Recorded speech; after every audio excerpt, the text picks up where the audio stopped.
I've always been a fan of the DC animated joints, and this one here further proves why.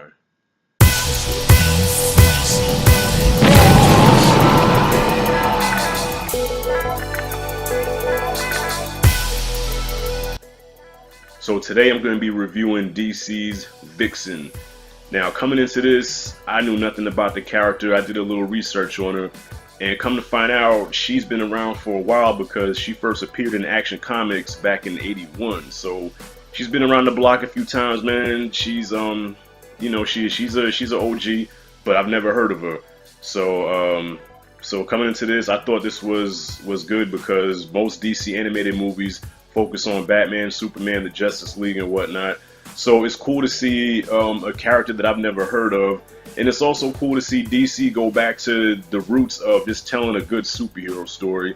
Because lately with the animated joints, they've been going the real dark route with the satanic shit and the Judas Contract and the Justice League Dark, like all this devilish stuff, man. And like I'm not into that kind of shit. Like I don't even like exorcism movies, like The Conjuring and all that stuff. Like I don't get into that. You know, that's just not my bag.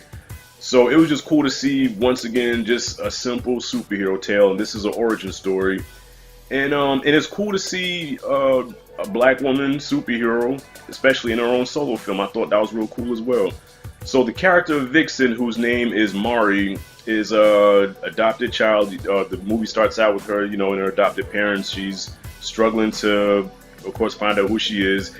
And this is really no different from every other superhero origin story that you've seen, where at the beginning they're all messed up and they're trying to figure their way out in the world and don't know who they are. And she has this necklace on that was passed down from her mom, and this necklace allows her to do some pretty amazing things. Like it allows her to channel the spirits of every animal that ever walked this earth. So you have the speed of a cheetah, the strength of an elephant, the flight of an eagle. Even underwater, she can become a crocodile or a shark or whatever. So she can channel the spirit of all these animals, and she wants to know why she has these powers. I was thinking about who can play this character in a live action show, a live action movie. And the first two people came to mind. First I said 90s Halle Berry, because she had the whole Halle Berry thing going on. But I said that's impossible because we no longer have 90s Halle Berry. We have 2010s Halle Berry, who is older and who has played Catwoman. So even if she was to play this role, I would not take her seriously just because she played Catwoman, which is worse than Ben Affleck playing Daredevil and jumping to Batman. I was able to forgive him somewhat for Daredevil because it was not that bad. But Catwoman, shit. And then also Zoe Kravitz. I thought Zoe Kravitz would probably be a good fit to play this character in a live action adaptation, which I would like to see. So anyways, she discovers where she came from. She discovers what her purpose is, and now she embraces her power. And now here we go, we have our crime fighter. And another cool thing about this movie is it takes place in the Arrowverse. So Arrow and the Flash and Atom and all these characters from the TV shows make appearances in here, which I thought was pretty cool. And come to find out, this was a CW web series that aired in 5-minute intervals, and what they did was they combined all of them together and made a movie out of it, which I would have rather watched it this way, because if I had to watch it in 5-minute intervals like that, it would have pissed me off. Kind of like how the Clone Wars did back in the day. Remember the original Clone Wars cartoon series? Which is cool when you watch it in its entirety, but at the time, it pissed me off because they was only like 3 or 4 minutes and then boom, it was over. I hated that. So this movie I thought was pretty solid. It was a good origin story. It was a refreshing new tale that I've never heard before, that I've never seen before. And like I said, it's a typical superhero origin story, but at the same time it still worked because it was just cool to see a new character and to see how she fits in with the Arrowverse TV universe or whatever. So I thought that was cool.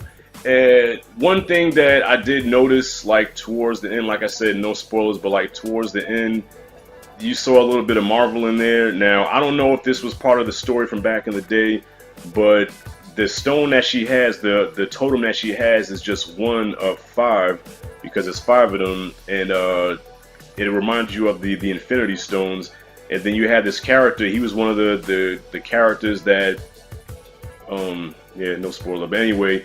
He has something to do with her and how she came to be, and he wants all the stones for himself. See, I call them stones. He wants the totems for himself so he can be all powerful.